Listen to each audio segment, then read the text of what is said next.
12 साल की उम्र में 13वां वर्ष शुरू हुआ और शमशान साधना के प्रति उनका आकर्षण ऐसा जगा। घटना ये हुई थी कि उनके पिता के यहाँ एक शिक्षक आए। आपने अभी सुना, भाई अजय जी अपनी चर्चा में कह रहे थे कि साहब के पिताजी उस समय शिक्षा विभाग के डायरेक्टर के रूप में कार्यरत थे, पदाधिकारी थे। वो बिहार झारखंड उस समय एक ही था। इतने बड़े राज्य के इस पद पे जो थे वो, तो स्वाभाविक है कि उनके घर में पढ़ाई का माहौल था, शिक्षा का माहौल। जो शिक्षा से जुड़ा हुआ व्यक्ति होता है, अगर कोई मास्टर होता है तो उसके घर जाइएगा आप, तो आप देखिएगा कि हमेशा वो अपने बच्चों को पढ़ने के लिए ही प्रेरित करते रहते हैं। अगर नहीं करेंगे तो लोग कहेंगे कि मास्टर साहब का अपना बच्चा तो पढ़ता नहीं है, हम लोग को पढ़ाते हैं। तो साहब के पिताजी पदाधिकारी थे। उन्होंने अपने बच्चे को, अपने बड़े बेटे को, जिसको वो प्यार से बरकू कह के पुकारते थे, कहा कि पढ़िए और लिखिए, बड़े पदाधिकारी बनिए। दुनिया के लोगों में बड़ा बनना मतलब क्या होता है? अगर आप किसी माता पिता से पूछिए तो बड़ा बनना मतलब वो कहेगा कि बेटा इंजीनियर बन जाता तो अच्छा था, बेटा डॉक्टर बन जाता तो अच्छा था, बेटी जज बन जाती अच्छा था। नहीं, ज्यादा से ज्यादा आप क्या बनाना चाहते हैं? बहुत बड़ा बिजनेसमैन बन जाता तो अच्छा था। यही तो, यहाँ जाके तो हमारी जो इच्छा शक्ति है वो खत्म हो जाती है। इससे बड़ा हम क्या बनाना चाहते हैं किसी को? कोई नहीं कहता कि हम उसको सही इंसान बनाना चाहते हैं। कोई नहीं कहता ये कि ये जाति, ये धर्म, ये संप्रदाय, वर्ण, इस चीज़ों से वो ऊपर कुछ सोचे हम ऐसा बनाना चाहते हैं। नहीं, कि इंसान की औलाद है इंसान बनेगा, कोई नहीं चाहता। और अगर उसका बच्चा शमशान जाने लगे तब तो वो और घबरा जाता है। तब उसके माता पिता को लगता है कि मेरा बच्चा अघोरी बन जाएगा, वैराग्य ले लेगा, घर को छोड़ देगा। उस दिन भी ऐसा ही हुआ। उनके पिताजी को लगा, उनकी माँ को लगा कि ये क्या हो रहा है। उनके घर में एक शिक्षक आए और उनको कुछ ऐसा काम करते देखा साहब ने कि देखा कि वो अपनी बाईं बाह पे कागज को रगड़ते हैं और कागज पे शब्द उभर रहे हैं। कागज जो सादा है उस पे कुछ शब्द उभर जा रहे हैं। उन्होंने पूछा कि ये क्या है। बाद में पता चला कि वो शिक्षक जो है इन्हीं को पढ़ाने के लिए बुलाए गए हैं और घर में ही रहेंगे। साहब ने अपने शिक्षक से जाकर पूछा, सोचा पूछूं। उससे पहले ही शिक्षक थोड़ा नाराज हो गए। उन्होंने बच्चे को, साहब हैनानंद जी को बुलाया और कहा, भोजन करके बैठे थे, कहा कि बउआ एक खरीका ला के दीजिए। खरीका यानी दांत साफ करने की लकड़ी जो होती है। बउआ खरीका ला के दीजिए। बउआ यानी साहब हैनानंद जी।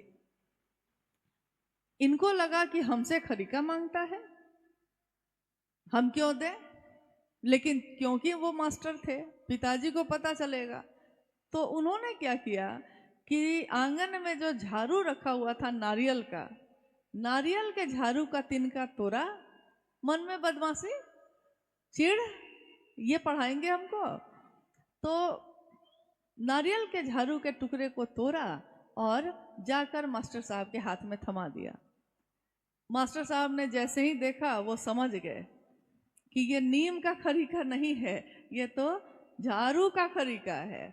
तो उन्होंने उस खरीके को थोड़ी चिढ़ से जमीन पे पटका और वो खरीका जो है सांप में बदल गया। छोटे तो थे ही, अचानक देखा कि लकड़ी का एक टुकड़ा और सांप में कैसे बदला। तो अचानक हुई इस घटना से वो चौंक गए और चिल्लाते हुए, मास्टर साहब चौकी पे बैठे थे, ये नीचे खड़े थे, सीधे मास्टर साहब के शरीर पे ही कूद गए। मास्टर साहब ने देखा कि अरे बच्चा तो घबरा गया, कहीं ऐसा ना हो कि मेरे जो मालिक हैं, इनके पिताजी, वो कुछ न कर बैठे। तो उन्होंने कहा, बउआ बउआ कुछ नहीं है, कुछ नहीं है, कहीं कुछ नहीं है। उन्होंने फिर से पलट के देखा, सांप अब नहीं है, सांप के जगह पे फिर से खरीके का टुकड़ा ही है। बस एक घटना ही तो है। घटना, चमत्कार, चीजें बहुत लोगों के जीवन में होती हैं, लेकिन किसी किसी के जीवन की दशा और दिशा ही बदल जाती है और उनका मन पूरी तरह उन्मुख हुआ उस दुनिया की तरफ जिसको हम कहते हैं पारलौकिक दुनिया, जो दिखती नहीं है लेकिन जिसके कारण हम आप चलते हैं। हवा दिखती नहीं है लेकिन हमारे आपके प्राण चलते हैं। ये सृष्टि बनाने वाला दिखता नहीं है, लेकिन अगर वो ना हो तो ये सृष्टि चलेगी ही नहीं, इसका एक कण भी नहीं बन सकता है। आज दुनिया ने इतनी प्रगति कर ली, कितनी ज़्यादा।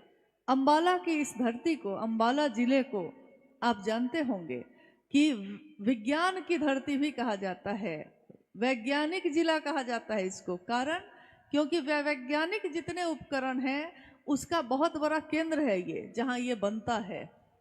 मुझसे ज़्यादा आपको पता होगा। यहाँ अंबाला की इस धरती पे एक नदी बहती है, शिवालिका पहाड़ियों से उतरी हुई वो नदी अंबाला जिले से गुजरती है और उस नदी के किनारे की एक घटना का जिक्र साहब श्री ने बार बार किया है। हम लोग इसके बाद इस बात पे भी आएंगे। फिलहाल बात हो रही है उस समय की, उनका मन घूमा किस तरह और उन्होंने शमशान का रुख किया। सन 1961 में पहली बार साहब श्री एक अघोरी का पता ढूंढते ढूंढते शमशान के उस भूमि पे पहुंचे जहां पहुंचने तक में बारिश हो रही थी। बारिश का मौसम था, वो साल था सन 1961। और वहां पहुंचने के बाद जब उस अघोरी से उनकी मुलाकात हुई, उन्होंने कहा मैं शमशान साधना सीखना चाहता हूँ। एक 12 साल के बच्चे को अपने सामने देखकर उस अघोरी को बड़ा आश्चर्य हुआ। ये बच्चा, मैं इतने समय से यहाँ हूँ, लेकिन उनकी जिद और उनका संकल्प देखकर उसने कहा कि ठीक है मैं सिखाऊंगा। कुछ समय तक वो भी सीखा। जगह बदलता चला गया, पिताजी का तबादला होता चला गया, तो स्वाभाविक है पिता के साथ बच्चा भी चला गया, तो जगह बदलती गई, लेकिन साधना की पद्धति नहीं बदली।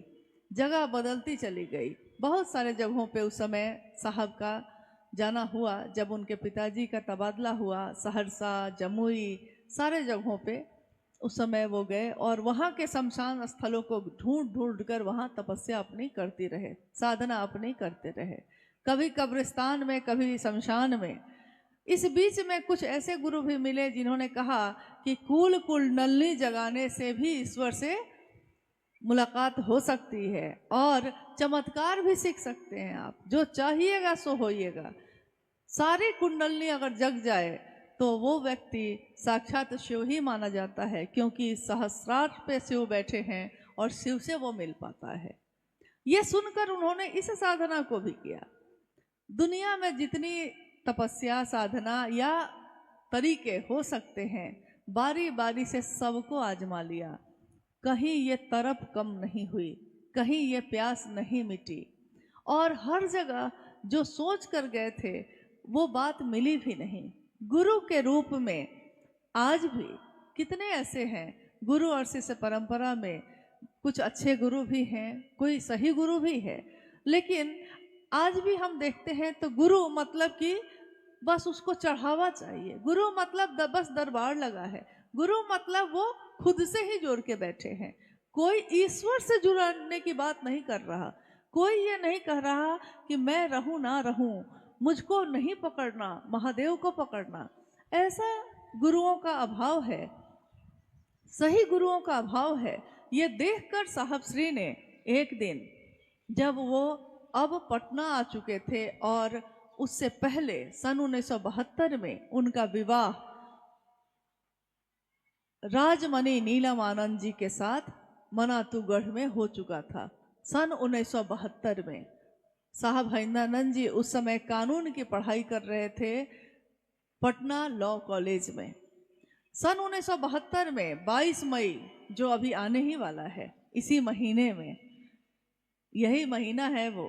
सन 1972 में राजमणि नीलमानंद साहब हरिनानंद जी की अर्धांगिनी बनी। शिव और शक्ति का ये अद्भुत मिलन धरती पे उस समय घटित हुआ। और लौकिक जीवन में साहब हरिनानंद जी उस समय क्या कर रहे हैं? कानून की पढ़ाई कर रहे हैं। माँ नीलमानंद राज परिवार की बेटी। मनातूगढ़ का मतलब ही होता है किला के जैसा घर। जैसा हम लोग इससे पहले जब चंडीगढ़ गए थे तो वहाँ ये जिक्र आया था और साहब की वो बात याद आई कि चंडीगढ़ यानी चंडी का किला, चंडी का घर। तो मनातूगढ़ मतलब माँ नीलमानंद जी का वो घर, जो किले नुमा घर में रहती थी वो। जब उनका विवाह हुआ और राज परिवार में, एक ऐसे परिवार में जहाँ 100 नौकर उनके आंगन में घूमते रहते और बहुत बड़ा साम्राज्य जहाँ तक नजर जाती है अपनी ही समझिए, इस तरह की जगह पे रहने वाली बेटी नीलमानंद जी जब साहब हरिनानंद जी के साथ विवाह के बंधन में बंधी, उस समय वो अपनी पढ़ाई ही कर रहे थे, पटना में रह रहे थे। स्वाभाविक है जब वो पढ़ाई कर रहे थे तो माँ नीलमानंद का कभी वक्त मनातूगढ़ में बीतता और कभी अपने ससुराल, जो उस समय साहब के पिताजी माँ जहाँ रहते थे वहाँ बीतता। जीवन चल रहा था। सन 1974 में, क्योंकि उनको आदत थी शमशान जाने की, तो पटना के आसपास में कभी कभी किसी शमशान में गए, लेकिन अक्सर वो आरा जिला जो पटना के बगल में है वहाँ गांगी शमशान है। गांगी शमशान की उस भूमि में प्रतिदिन दिन में लॉ कॉलेज की पढ़ाई और शाम की ट्रेन पकड़ के वो पहुँचते थे आरा। रात भर शमशान की साधना, फिर लौटते सुबह में पटना और फिर जाते कॉलेज। आज भी सोचकर या कल्पना करके यह सच होता है कि जिसके जीवन का प्रतिदिन का यही अभ्यास हो, वो सोता कब था, वो खाते कब थे, वो पढ़ते कब थे। लेकिन एक तरफ ये चल रहा था और एक तरफ लगातार शिक्षा में भी अच्छे नंबरों से वो पास कर रहे थे। और 1 नवंबर का महीना और अर्धरात्रि का समय, आरा के गांगी शमशान में बैठे साहब हरिनानंद जी के मन में, उस समय उनके मन ने अपने जीवन को मुड़कर देखा। आज तक का जो मेरा जीवन है, मैंने क्या हासिल किया, मैंने क्या पाया। हर जगह सही गुरु को ढूंढा, कहीं कोई नहीं मिला। कहाँ है जो सही होता है, जो गुरु होता है सचमुच में। और उसी समय उनके मन में ये पंक्ति गूंजी कि गुरुर ब्रह्मा गुरुर विष्णु गुरुर देवो महेश्वर गुरु साक्षात पर ब्रह्म तस्मै श्री गुरुवे नमः। अक्सर लोग इस श्लोक का अर्थ समझते हैं कि गुरु मतलब ब्रह्मा भी होते हैं, गुरु विष्णु भी होते हैं, गुरु महेश भी होते हैं। लेकिन साहब श्री ने कहा कि नहीं, इस श्लोक का ये अर्थ नहीं होता। गुरु जिसमें ब्रह्मानी शक्ति होती है, ब्रह्मानी शक्ति का अर्थ होता है जो उत्पत्ति कर सकता है, पैदा कर सकता है। वैष्णवी शक्ति होती है जो स्थिति में जीवन को चला सकता है। रुद्रानी शक्ति होती है जो जीवन का लय करता है। गुरु में ही ये सारी शक्तियां निहित होती हैं। और साहब ने कहा, मेरा मन हमेशा विपरीत सोचता है। दुनिया के लोग जिस लय में जाते हैं, मैं उसके विपरीत सोचता हूँ। मैं क्या करूँ, मैं ऐसा ही हूँ। उन्होंने सोचा कि जब गुरु भगवान होते हैं, भगवान गुरु क्यों नहीं है, वो भगवान ही गुरु क्यों नहीं है। सोचा तो उस समय, लेकिन उनके मन में इसका बीजारोपण तो 12 साल की उम्र में ही हो गया था, जब उनकी माँ ने कहा था उनकी माँ ने कहा था कि बरकू पढ़ लिख के कुछ बनिए। लोग कहते हैं कि आप अघोरी हो गए हैं, शमशान जाते हैं। हमारे पड़ोस, हमारे आसपास के रहने वाले लोग जब आते हैं तो कहते हैं कि आपका बेटा तो बिगड़ गया है, शमशानवासी हो गया है, कुछ नहीं कर सकेगा, बर्बाद हो गया है। आप पढ़िए, कुछ करिए। और साहब ने अपनी माँ को कहा था उस दिन, जब वो 12 साल के थे, उस दिन कहा था कि माँ, लोग कहते हैं कि इंसान भगवान के पास से आता है और भगवान के पास चला जाता है। कहाँ है वो भगवान? कौन है वो भगवान? मैं भी देखना चाहता हूँ। मैं जानना चाहता हूँ कि क्या वो सुनता है हमको, क्या वो देखता है? कि जब इंसान आता है और इंसान जाता है भगवान के पास, माँ, मैं उस भगवान को इंसान के पास लाना चाहता हूँ। मैं लाऊंगा माँ, मैं भगवान को इंसान के पास लाऊंगा। 12 साल की उम्र में उन्होंने अपनी माँ से कहा था। और सन 1974 के उस अर्धरात्रि में यही घटना उस समय घटित हुई, जब उन्होंने कहा कि गुरु भगवान होते हैं तो भगवान गुरु क्यों नहीं है। और भगवान मतलब शिव, देवों के देव मतलब महादेव, तो भगवान मतलब शिव, तो उन्होंने शिव को ही अपना गुरु बना लिया। लौटे, माँ नीलम आनंद जी को पत्र लिखा, कहा, नीलम, मैंने शिव को अपना गुरु बना लिया है, तुम भी शिव को अपना गुरु बना लो।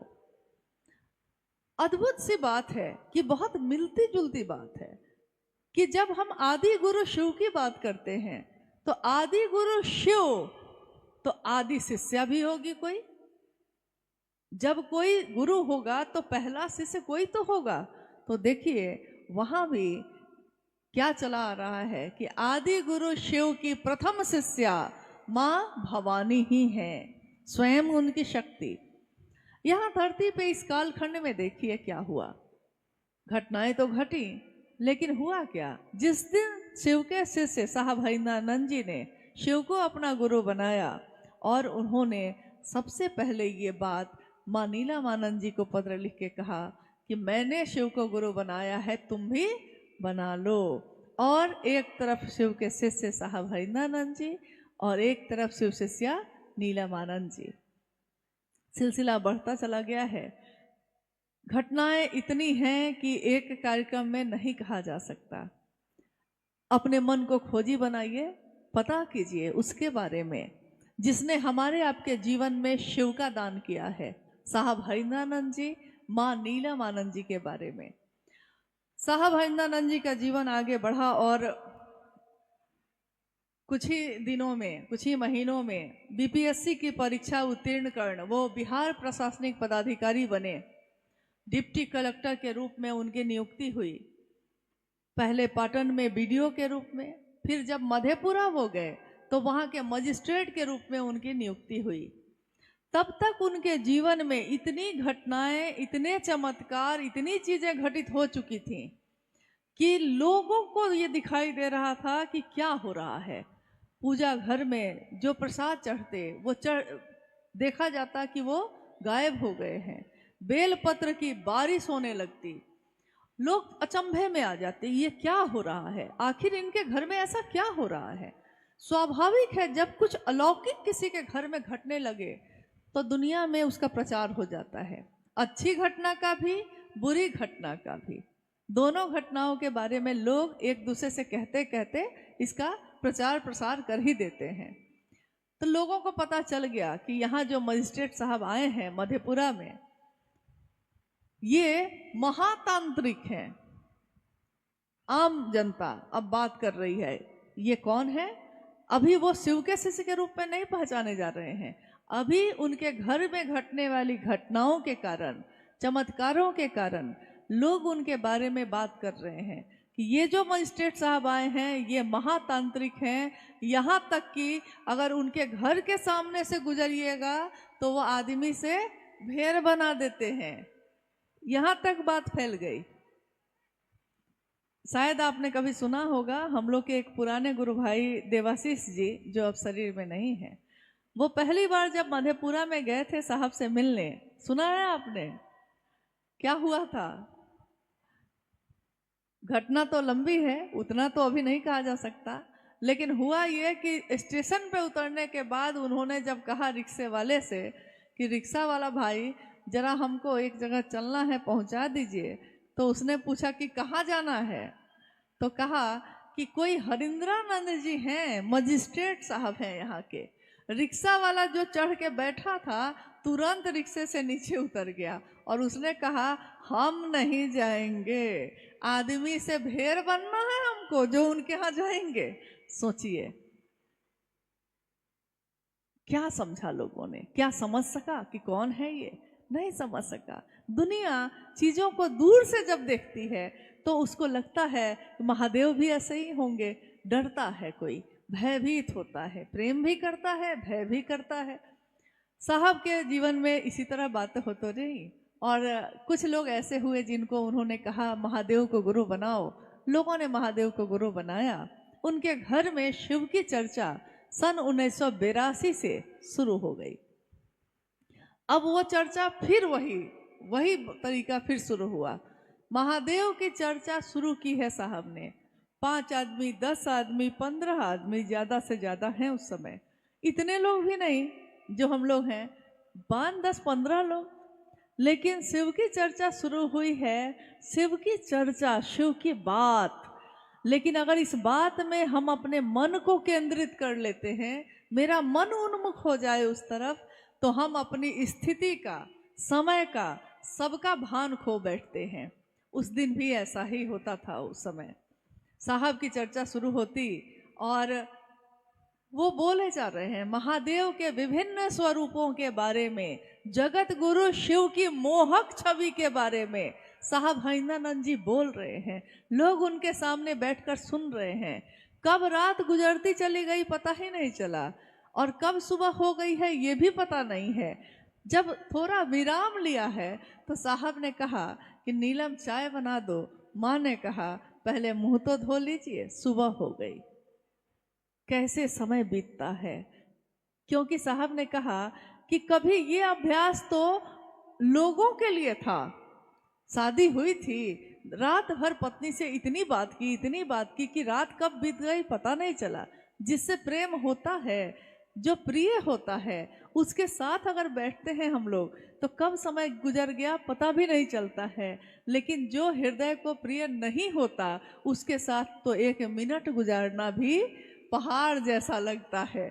लेकिन जो प्रिय होता है उसके साथ ये स्थान, काल, पात्र, ये सारी घटनाएं गुजरती चली जाती हैं, लेकिन हमारा मन थकता नहीं है, हमारा मन उससे उबता नहीं है, मन को अच्छा लगता है। शिव की चर्चा अहरनिश बढ़ती चली गई। लोग शिव के शिष्य बनते चले गए। सन 1986 में जब आकाशवाणी हुई जिसमें उनको कहा गया कि तुम जो करते हो दूसरों को करने के लिए कहो, और उससे कुछ वर्ष पहले ही जब उन्होंने शिव को गुरु बनाया था 1974 में, सन 1975 में तुर्की एक जगह है, प्रखंड है एक, मुजफ्फरपुर जिला का।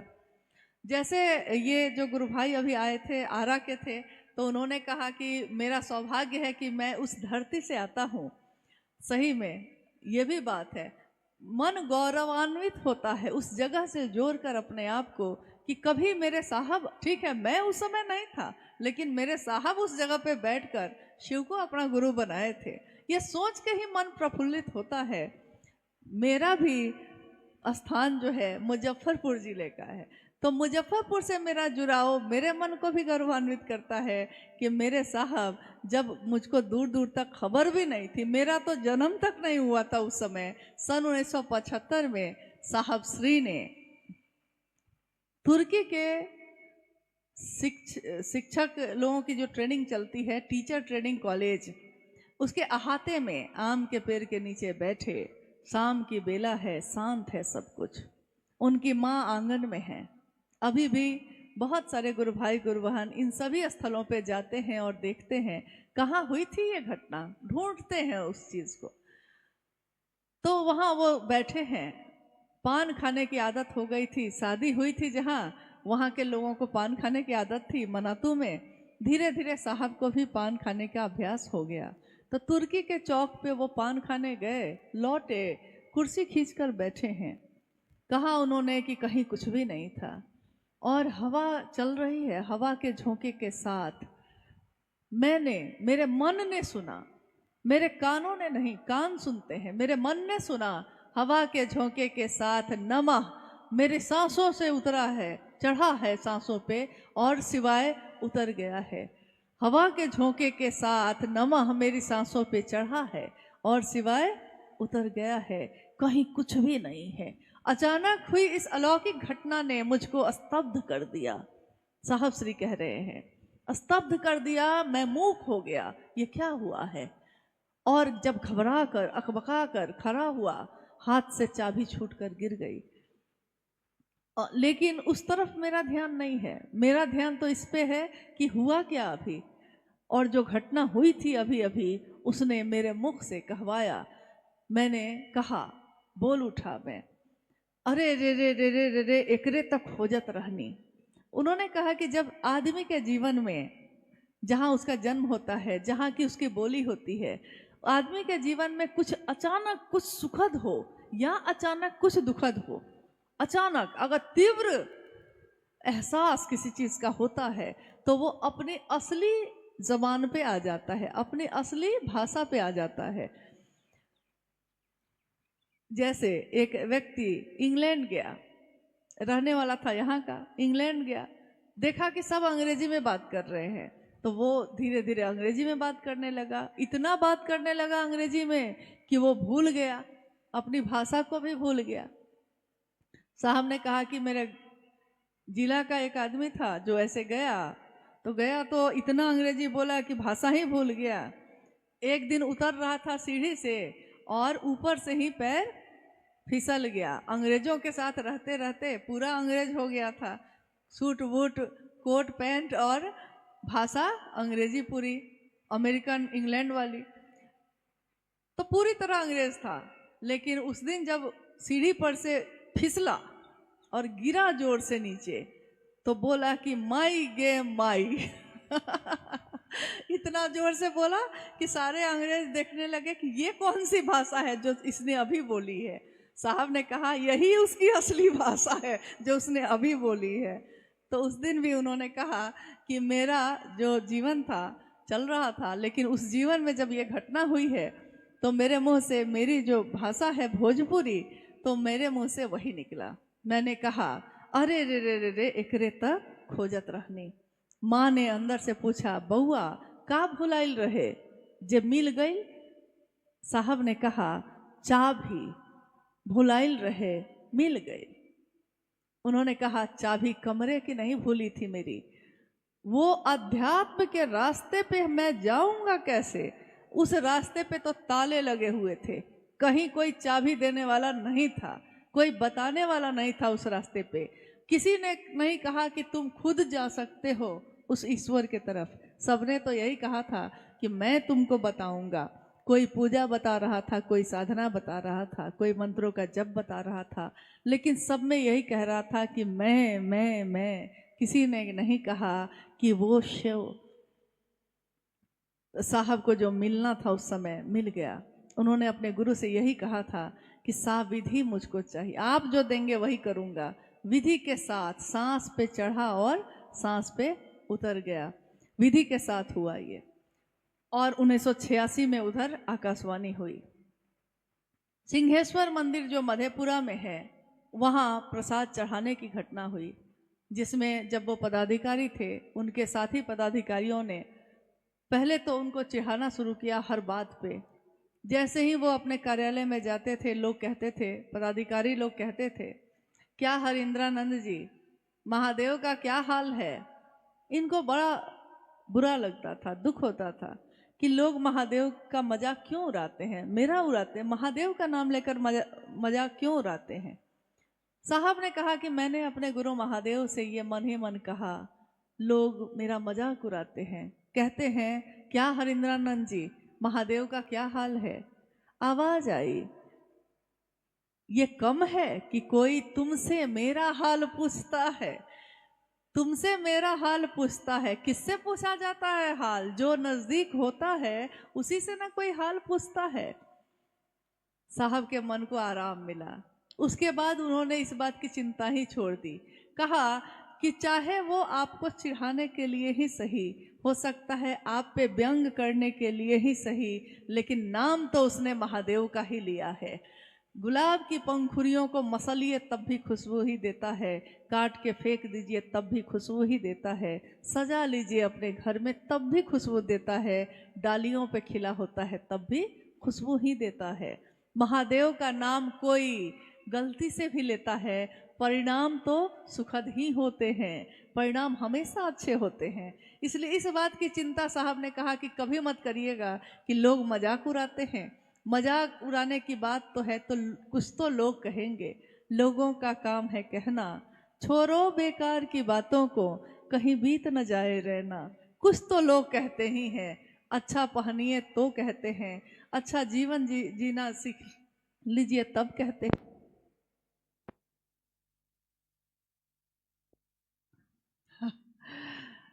फटा हुआ पहनिए तब हंसते हैं। जीना मुश्किल है, कौन किस बात पे क्या कहेगा, बड़ा मुश्किल है। कुछ अच्छा कहते हैं, कुछ बुरा कहते हैं। लोगों की बात पे जाइएगा तो जी नहीं पाइएगा। साहब ने कहा इस बात की परवाह मत करना कभी कि लोग क्या कहते हैं। मैंने जो तुमको कहा है, मैंने जो सबको कहा है, किसी पे विश्वास करना ना करना, एक दिन हो सकता है मुझ पे भी विश्वास ना हो, मत करना, लेकिन मैंने जो कहा है मेरी बात पे विश्वास करना। और मैं शिवशिष का अपना रूप जो वो दिखा रहे हैं, मैं शिव का शिष्य हरिंद्रानंद ये कहता हूँ कि शिव को प्रणाम करने से ही कृतज्ञता ज्ञापित होती है। शिव की चर्चा करने से ही साधना या उपासना की सारी पद्धतियां पीछे छूट जाती हैं। शिव की चर्चा ध्यान की अनुपम विधा है। मैं शिव का शिष्य हरिनारायण ये कहता हूँ कि शिव से दया मांगना कृतज्ञता ज्ञापित करने का, भक्ति की अभिव्यक्ति का सबसे सुंदर तरीका है। सांसों पे शिव का नाम नमः चढ़ना और शिवाय का उतरना शिव शिष्यों के द्वारा किया हुआ सर्वोत्तम जप है।